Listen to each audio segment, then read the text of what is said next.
नमस्कार, मैं कुमार श्याम। आज हमारे ख़ास मेहमान हैं अजीत अंजुम जी।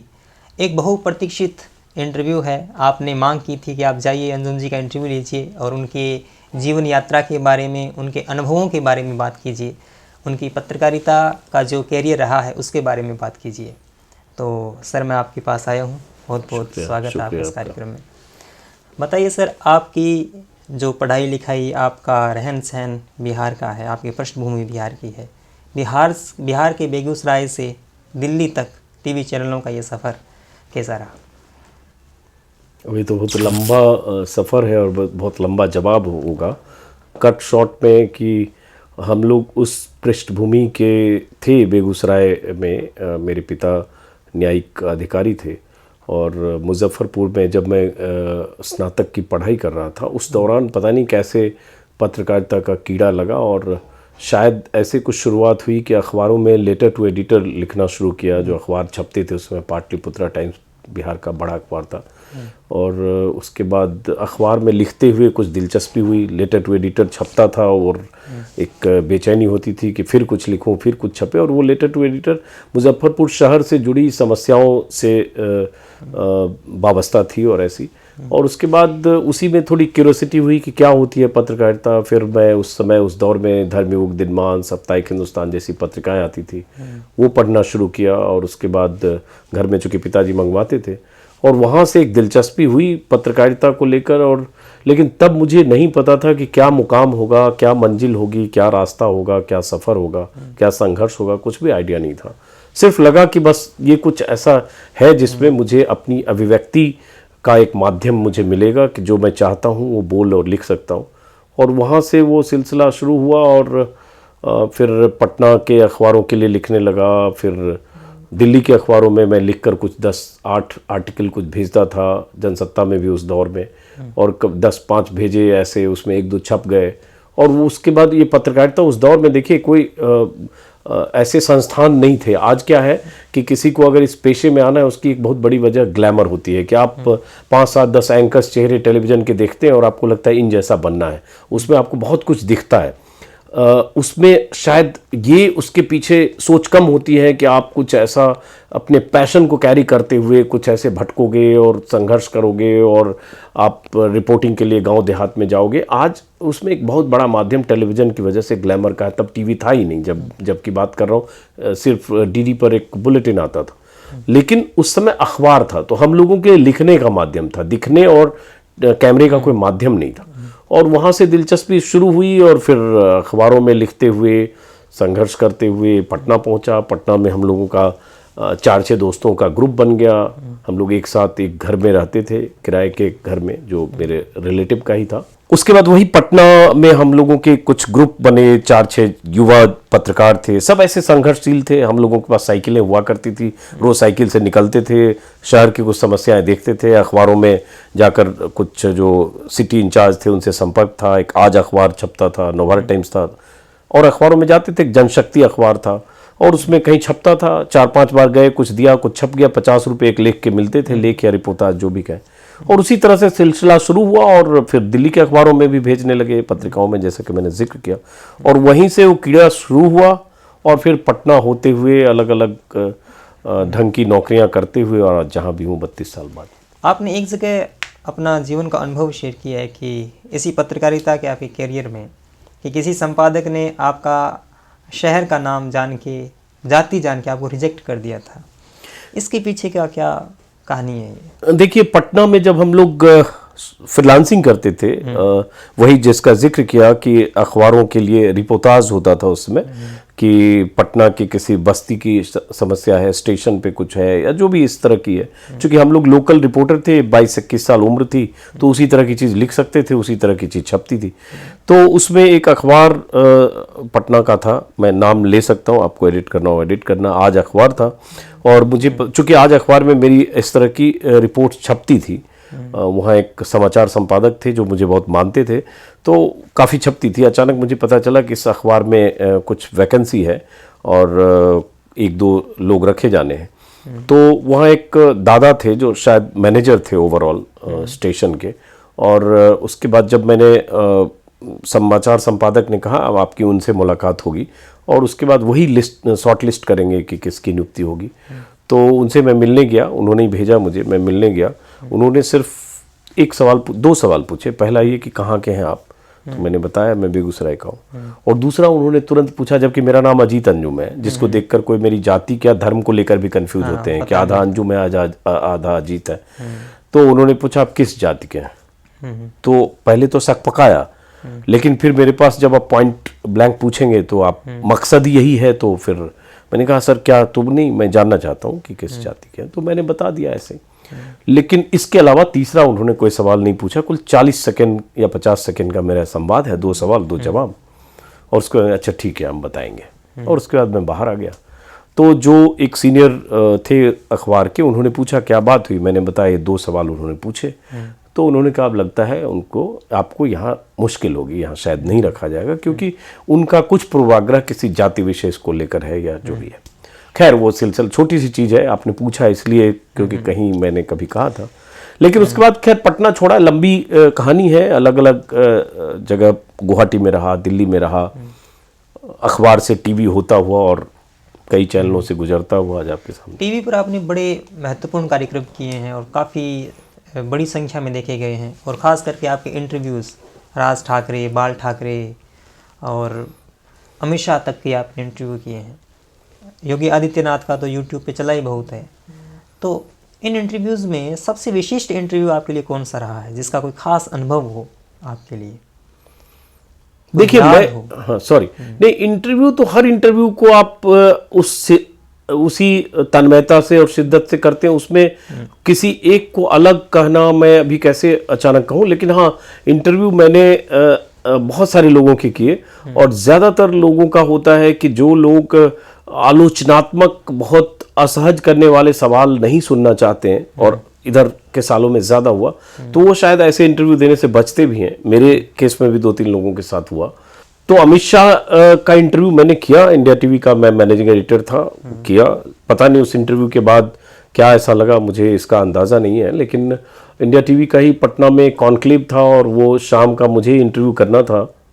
सुबह मैंने लालू यादव, नीतीश कुमार, बाकी कई लोगों का किया, लेकिन दोपहर के बाद मुझे संदेश आया कि शायद वो आपके साथ अनकंफर्टेबल नहीं है।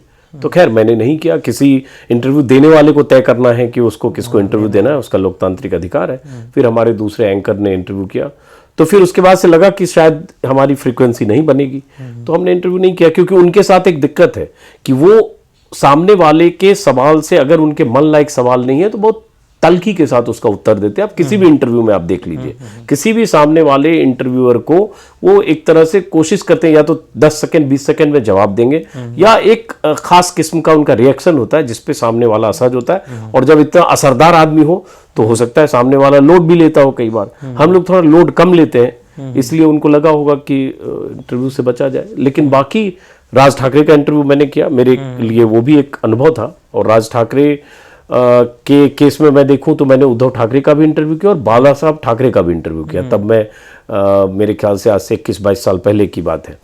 और बाल ठाकरे इतने बड़े नेता थे, और अगर देखें उस दौर में 80-90 के दशक में तूती बोलती थी बाल ठाकरे की और शिवसेना की। लेकिन बाला साहब ठाकरे से कम 20 बार मेरी बात हुई होगी, 8 बार मैं मिला हूं। एकदम दूसरा वो आदमी थे जब आप उनसे मिलते थे, एकदम दूसरा। और वो चेहरा जो बाहर होता है वो एक अलग चेहरा था। तो उनका भी इंटरव्यू किया। राज ठाकरे के इंटरव्यू में आप 3 इंटरव्यू देखिए टेलीविजन पर, जो चर्चित इंटरव्यू है। अर्नब गोस्वामी का इंटरव्यू है राज ठाकरे के साथ, राजदीप सरदेसाई का इंटरव्यू है, और एक मेरा इंटरव्यू। मैं कोई तारीफ नहीं कर रहा हूं, लेकिन तीनों इंटरव्यू को देखेंगे तो आपको अंदाजा लगेगा। क्योंकि राज ठाकरे ने खास तौर से राजदीप के केस में काफी बदसलूकी करने की कोशिश की है। उंगली नीचे करो, ऐसे क्या बोल रहे हो, ये बहुत कुछ कहा, बहुत तल्खी के साथ। तो वो इंटरव्यू पहले हुआ था राजदीप और अर्नब गोस्वामी का। मैंने शायद उसके बाद इंटरव्यू किया, महाराष्ट्र चुनाव के पहले, आज से हो सकता है 5 साल हुआ हो, याद नहीं है ठीक से, 6 साल हुआ होगा। तो मेरे दिमाग में वो लोड था, क्योंकि उन्होंने उस तरह से दोनों इंटरव्यूअर के साथ जो बदसलूकी की वो सार्वजनिक तौर पर थी। तो मैंने भी तय किया था कि मैं अपने सवाल अपने ढंग से पूछूंगा। देखिए बहुत सारे लोगों का होता है कि वो चाहते हैं ये सवाल ना पूछा जाए। बहुत चर्चित है ना करण थापर का इंटरव्यू, दोस्ती बनी रहे टाइप का इंटरव्यू, और उनके सारे इंटरव्यू दोस्ती बनी रहे टाइप के ही होते हैं कि मतलब इतना थकते क्यों हैं, कुछ लेते क्यों नहीं टाइप का, और आम चूस के खाते हैं या काट के खाते हैं। हम लोगों की दिक्कत है कि इंटरव्यू करेंगे तो वो पूछेंगे जो पूछना है, नहीं तो नहीं करेंगे। तो उस केस में आपको दिक्कत होती है। राज ठाकरे भी असहज हुए और 2-3 बार बहुत एरोगेंटली उन्होंने बात की कि आप बिहार के हैं, आप बिहार की तरह सोचते हैं, ऐसा नहीं है। तो मैंने भी कहा कि आप क्या महाराष्ट्र के डॉन हैं या नेता हैं? तो ऐसे ही आजम खां हैं, बहुत अब जेल में हैं, लेकिन असहज होते हैं। उनको क्या होता है, इन लोगों को लगता है अगर जो थोड़ा अप्रिय सवाल या तल्ख सवाल या तीखे सवाल या उनको असहज करने वाला सवाल पूछता है, उनको लगता है ये दुश्मन है या मुझे घेरने आ रहा है। लेकिन मुझे लगता है सवाल करने वाले का काम है कि आप सवाल पूछें सामने वाले को। ऐसा नहीं है कि मीठा मीठा गप गप करवा करवा थू आप उनको ऐसे ही सवाल दें जिसको वो बाउंसर समझ के मारे। तो मुझे लगता है आजम खां, शाही इमाम बुखारी, मेरे ख्याल से 2 इंटरव्यू मेरा है। एक इंटरव्यू और दूसरे इंटरव्यू के बीच 10 साल का फासला होगा। पहले इंटरव्यू से इतने नाराज हुए कि 7-8 साल मेरा इंटरव्यू नहीं हुआ। 7-8 साल के बाद फिर इंटरव्यू हुआ, उसके बाद संवादहीनता है। आजम खां में भी पहले इंटरव्यू के बाद इतने नाराज हुए कि 7-8 साल कोई इंटरव्यू नहीं दिया। दूसरे इंटरव्यू बहुत मुश्किल से तैयार हुए, लेकिन उसके बाद से उन्होंने तय किया मुझे कोई इंटरव्यू नहीं देंगे तो नहीं दिया। तो ऐसे कुछ लोग हैं। लेकिन कुछ लोगों को मैं मानता हूं जिनका मैंने इंटरव्यू नहीं किया है और कुछ का किया है, जो ऐसे सवालों को आराम से आपसे बात करते हैं और उसमें व्यक्तिगत आग्रह पूर्वाग्रह नहीं। तो उसमें एक राजनाथ सिंह को भी मैं मानता हूं। राजनाथ सिंह का 2 बार मैंने इंटरव्यू किया। एक बार पहले पार्टी अध्यक्ष थे तब, और एक बार जब वो मेरे ख्याल से इसके मोदी सरकार के पहले टेन्योर में जब मंत्री थे, गृह मंत्री तब। और सब सवाल उनसे पूछे, लेकिन वो हंस के मुस्कुरा के जवाब देते, रिएक्ट नहीं करते हैं, या उनको उनके कोई रेड बुक में दर्ज नहीं होता है कि इस आदमी से अब नहीं बात करनी है। ये राजनाथ सिंह में, नितिन गडकरी में, हालांकि मैंने उनका इंटरव्यू नहीं किया। तो ऐसे चंद लोग हैं जिनसे बात करके आपको अच्छा लगेगा। मैं मानता हूं कि नितिन गडकरी से संवाद करना एक अच्छा ये हो सकता है, लेकिन अमित शाह बहुत टफ हैं और मैंने कोई ऐसा इंटरव्यू नहीं देखा जिसमें सामने वाला बहुत असहज होके और बहुत लोड लेके न कर रहा हो। अभी आज तक का इंटरव्यू मैंने देखा, और इस इंटरव्यू में मैं किसी का नाम नहीं लूंगा जिसने भी इंटरव्यू किया, बट एक सवाल के जवाब में उन्होंने कहा कि अरे भाई अभी मेरा व्यक्तिगत ये मसला, सब्जेक्ट याद नहीं आ रहा, ये इशू नहीं है ना कि मुझे क्या लग रहा है, इशू तो बंगाल चुनाव है। तो इंटरव्यूअर ने तुरंत सवाल बदला क्योंकि समझ गया कि सामने वाला बुरा मान रहा है या नाराजगी व्यक्त कर रहा है। ये उनमें समस्या है कि वो फिलर देते हैं और सामने वाला तुरंत डिफेंसिव होकर सवाल बदलता है। तो ये है, और मेरे केस में भी उस इंटरव्यू में भी थोड़ा हुआ था, हालांकि मैंने ऐसा कुछ था नहीं। तो ये है, ऐसे बहुत सारे इंटरव्यू। इन 5-6 सालों में जो सबसे ज़्यादा डिस्कशन में जो बात रही है वो पत्रकारिता रही है। वर्तमान में पत्रकारिता की जो स्थिति है वो आप भी देख रहे हैं। अब किसान आंदोलन में आप ग्राउंड रिपोर्ट कर रहे हैं और मुख्य धारा की मीडिया की उपस्थिति देखें किसान आंदोलन में तो उनको भगाया जा रहा है, बदसलूकी या कह सकते हैं ट्रोल किया जा रहा है। आप इसको किस नज़र से देखते हैं कि पत्रकारिता क्या बची हुई है अभी तक? आप उनमें कुछ गुंजाइश देखते हैं? नहीं, गुंजाइश तो देखते हैं, लेकिन पत्रकारिता बची हुई है एक बड़ा सवाल है। जिनके लिए हम कहेंगे कि वो पत्रकारिता नहीं कर रहे हैं या जो वो कर रहे हैं वो पत्रकारिता नहीं है, उनकी राय यही मेरे बारे में हो सकती है। क्योंकि जो कर रहे हैं पूरी निष्ठा के साथ कर रहे हैं, पूरी तन्मयता के साथ कर रहे हैं और 100% डेडिकेशन के साथ कर रहे हैं। मुझसे ज्यादा डेडिकेशन उनका होगा। अब सवाल है उनका डेडिकेशन किसको लेकर है? सत्ता को लेकर है, सरकार को लेकर है, मोदी को लेकर है, अमित शाह को लेकर है, या वो किसी चाहत को लेकर है? तो ऐसी पत्रकारिता, मैं भी अगर 32 साल मैंने देखा है और उसके पहले की पत्रकारिता को मैंने पढ़ा है, चाहे इमरजेंसी के दौर में वो बुरा दौर भी था जब इंडियन एक्सप्रेस अखबार न छपे इसलिए बिजली काट दी गई थी, लेकिन वो दौर भी था जब संपादकों ने एक तरह से बागी तेवर दिखलाए और कुलदीप नैयर और ऐसे बहुत सारे 100 पत्रकारों ने दस्तखत करके इंदिरा गांधी के उस रवैये के खिलाफ इंदिरा गांधी को ही लिख कर दिया। वो दौर भी था, लेकिन उस दौर में खुशवंत सिंह भी थे जो इमरजेंसी की वकालत करते थे। हर दौर में ऐसे पत्रकार रहे हैं, लेकिन मैं मानता हूं 2014 के बाद ऐसी स्थितियां बदली है कि पहले अगर ऐसी स्थिति होती थी तो ठीक है, कुछ पत्रकार सत्ता को साधने में लगे थे या कुछ सत्ता कुछ पत्रकारों मालिकों को साधती थी और गिव एंड टेक के रिलेशन रहे होंगे। जब से पत्रकारिता है, जब से सत्ता है, तब से रहा। लेकिन 14 के बाद से यह हो गया कि एकदम आपने ऐसा सत्ता का कवच बनने की कोशिश में पत्रकार, एंकर, संपादक लगे हैं, और ये सत्ता और सरकार भी ऐसी है कि उनको वैसे ही पत्रकार पसंद हैं जो तुमको हो पसंद वही बात करेंगे। तो ये दोनों की अपनी तुकबंदियां हैं। उस तुकबंदियों में जो पत्रकार फिट होते हैं वो पत्रकार बहुत तरह के फायदे उठाते हैं। कोई फॉलोड बाय पीएम कि ट्विटर पर उसको पीएम फॉलो करें, इसलिए 100 के ट्वीट पीएम को करेगा। मेरा मानना है, एक लाइन में अगर कहूं, कि मैं 2014 के पहले अगर कांग्रेस की सरकार थी तो मेरी राय तब भी यही थी कि पत्रकार का काम क्रिटिकल स्पेस में सरकार की खामियां, नीतियां, उसमें जो गुंजाइश है उसमें पत्रकारीय जो दायित्व है उसका निर्वाह करे। आज मोदी की सरकार है, मैं कहूंगा कल को परमपिता परमेश्वर की सरकार होती, और मैं अगर होता अयोध्या में उस समय भगवान राम की सरकार होती और मैं पत्रकार होता, तब भी मेरा काम मर्यादा पुरुषोत्तम भगवान राम के फैसले पर, भगवान राम के नहीं, अयोध्या के राजा राम के फैसले पर सवाल उठाना था। और वो काम ही पत्रकार का है कि आप फैसले पर सवाल उठाएं। आज मुश्किल दौर ये भी है कि नेता या सत्ता और पत्रकार के रिश्ते वो जो है जग जाहिर है, मुझे कहने की जरूरत नहीं, कई शब्द इजाद हुए उसके लिए।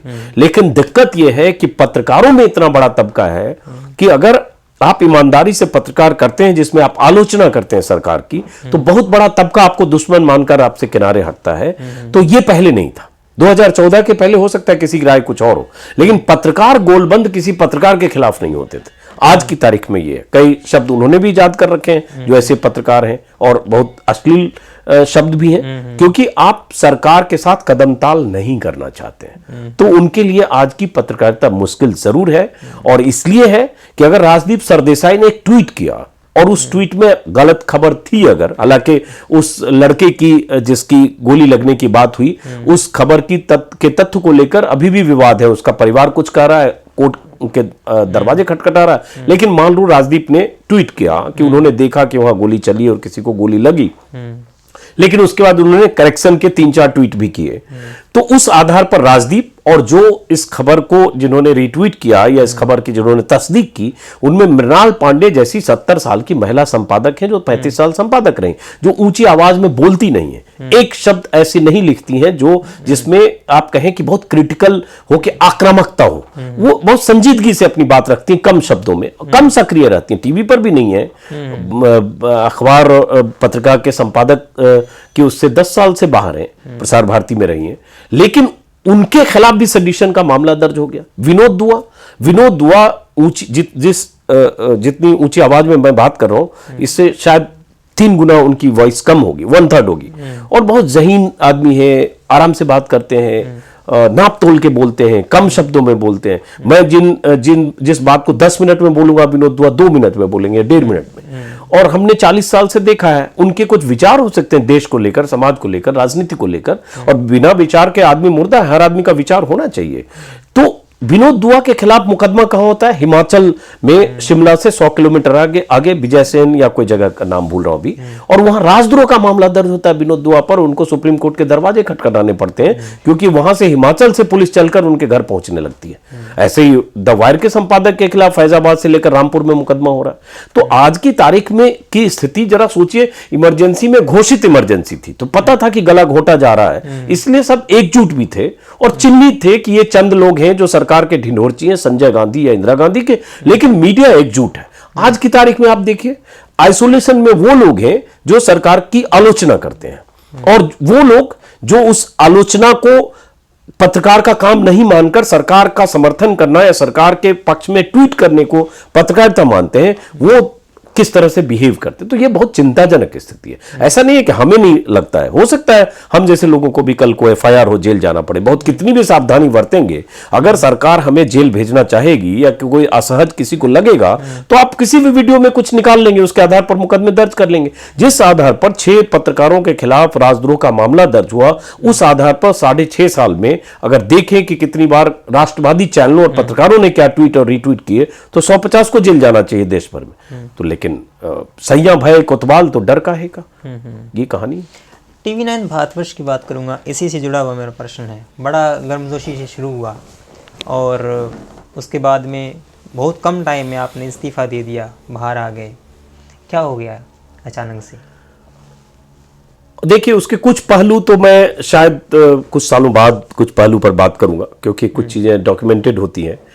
लेकिन जाहिर है वो चैनल जब शुरू हुआ था, रवि प्रकाश उसके ओनर प्रमोटर थे, उस कंपनी के पार्टनर थे, सीईओ थे, जो बाद में उस संस्था के हिस्सा उस तरह से नहीं, उनके खिलाफ भी मुकदमे हुए और जेल तक जाना पड़ा। और विनोद कापड़ी उनके दोस्त थे। वो प्रोजेक्ट ऐसे ही शुरू हुआ। रवि प्रकाश ने विनोद कापड़ी को जिम्मेदारी दी, विनोद कापड़ी ने मुझे जोड़ा, एक और वहाँ अभी सीनियर पोजीशन पे हैं उन्हें भी जोड़ा, 3 लोगों की टीम बनी।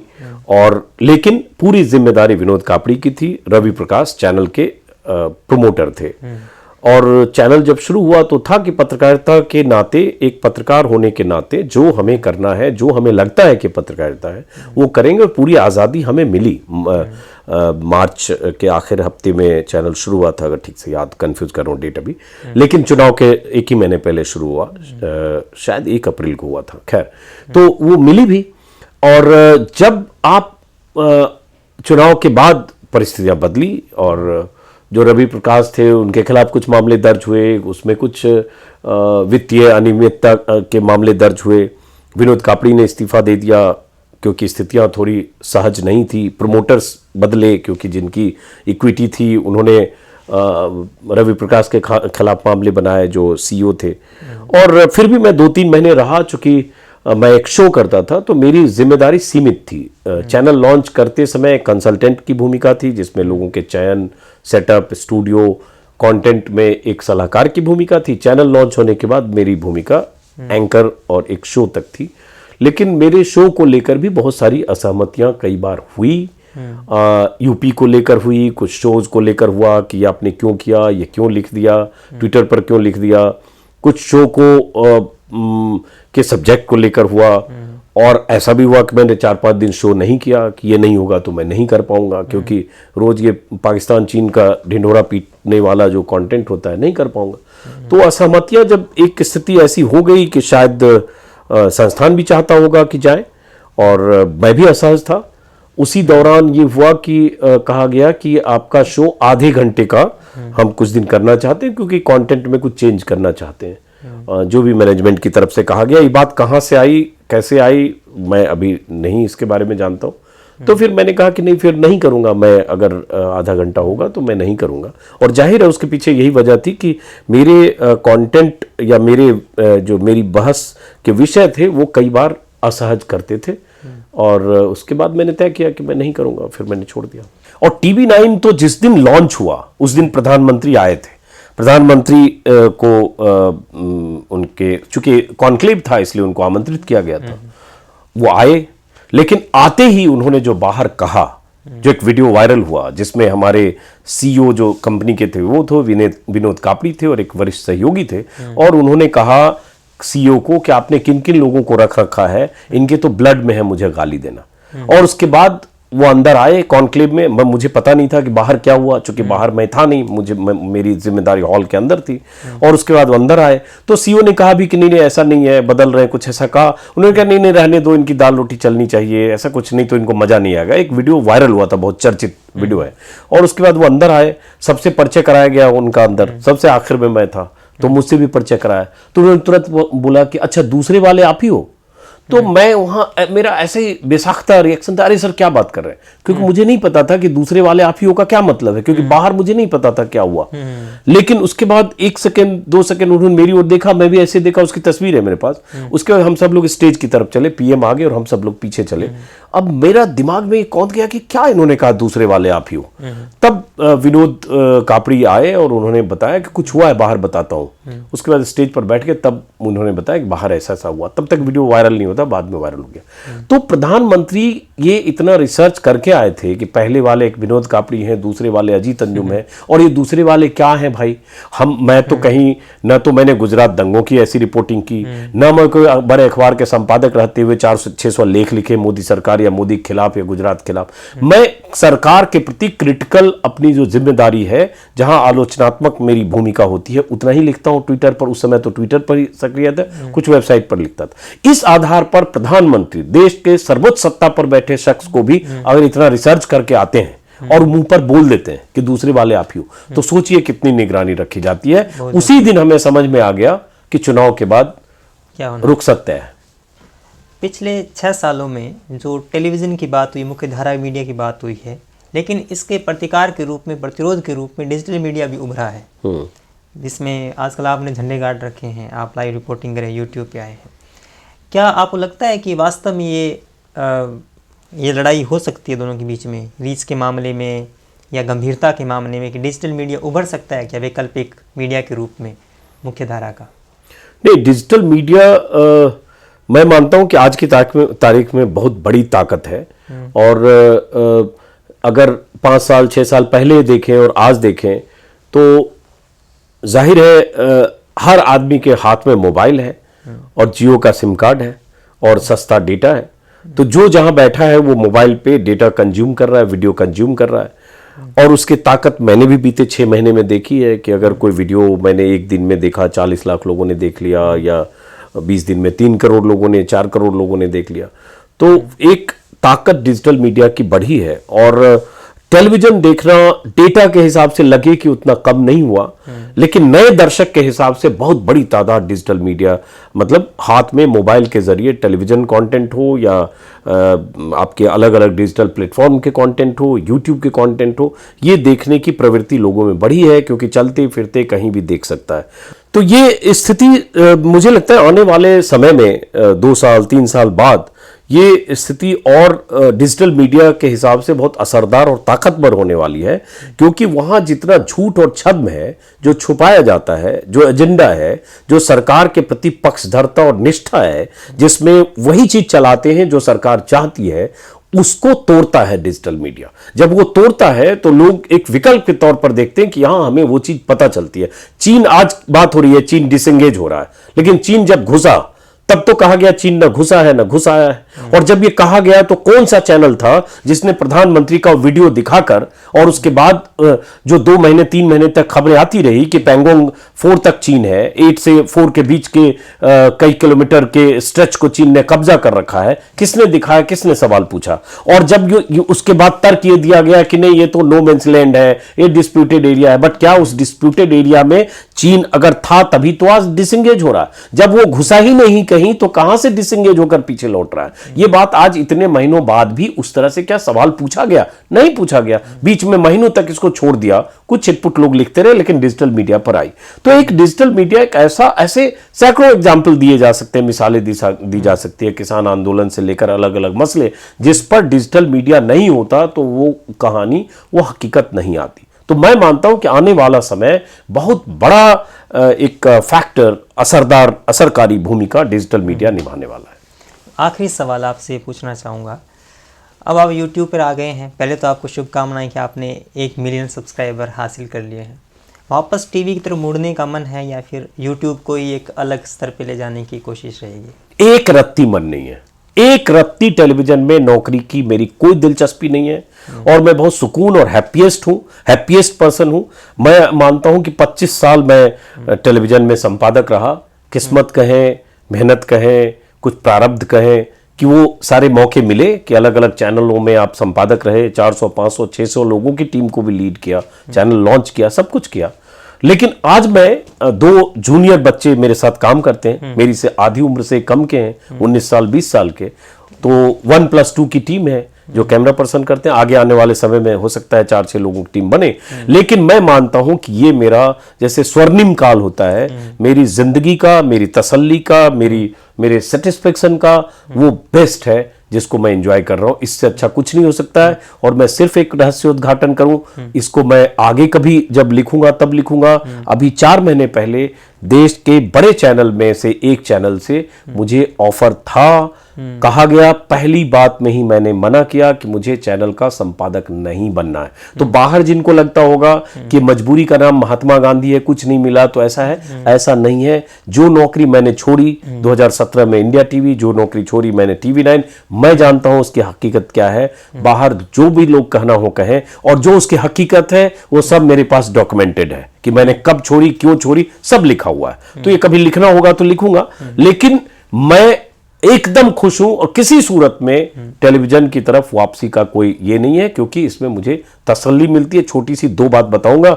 अगर हम इतनी स्टोरी करते हैं जैसे यूट्यूब पे ही मैं करता हूं और इतना कहीं मिलने जाता हूं लोगों से, चाहे किसानों के बीच हो चाहे कहीं भी, और कोई प्यार से जब आके मिलता है ना हक करके कि आपकी स्टोरी देखता हूं, आप बहुत अच्छा करते हैं, मेरे दिल को छू गया, कई बार इमोशनल हो जाता है, तो वो मेरी आंखों में आंसू आते हैं और मुझे लगता है मेरी बात सही जगह पहुंच रही है। वो प्यार और स्नेह, टेलीविजन में स्टारडम मिलता है, प्यार और स्टारडम में फर्क है। आप एक ग्लैमर में आपके साथ 1000 लोग सेल्फी खिंचवा सकते हैं, आपको देखकर रैली की तरह भीड़ लग सकती है, लेकिन वो मोहब्बत है क्या? मुझे लगता है मुझे मोहब्बत मिलती है, मुझे वो स्नेह मिलता है, वो प्यार मिलता है जो मेरी आंखों को गीला करता है। अभी मैं कुरुक्षेत्र गया था, एक बुजुर्ग, वो मेरे पास वीडियो है, मैं भेज दूंगा, 10-20 सेकंड आपको लगे तो इस्तेमाल करिएगा। एक कुरुक्षेत्र में महापंचायत हो रही थी, वहां से मैं दूर हटकर वीडियो एडिट करने के लिए एक कोई सरकारी दफ्तर का कैंपस था, उसमें चला गया मैदान से बाहर। एक बुजुर्ग मुझे फॉलो करते हुए अचानक आ गए और आकर उसके बाद मुझसे मिले और आप अजीत अंजुम हो, बहुत देर से मैं आपको देख रहा था, और मुझे ऐसे हक किया और फपक कर रो पड़े। फपक कर मतलब ये नहीं कि आंसू निकलना, ऐसे रो गए। तो मैं वो, अरे ये क्या कर रहे हैं? तो मैंने पूछा कितनी उम्र है? 68 साल उनकी उम्र थी, मेरे से 14-15 साल बड़े। मैं उनको समझाता रहा, लेकिन उनकी आंखों में धारा प्रवाह आंसू और मफलर से आंसू पोंछ रहे थे। और उसके बाद उन्होंने कहा कि जो आप लोग हैं आप ऐसा दिखाते हैं, वरना हम लोगों के लिए क्या कहा जाता है, और उनकी तकलीफ देखी। ऐसी बहुत सारी चीजें मैंने बीते दिनों में महसूस की। इसकी कोई कीमत नहीं है और वही मैं अर्जित कर रहा हूँ।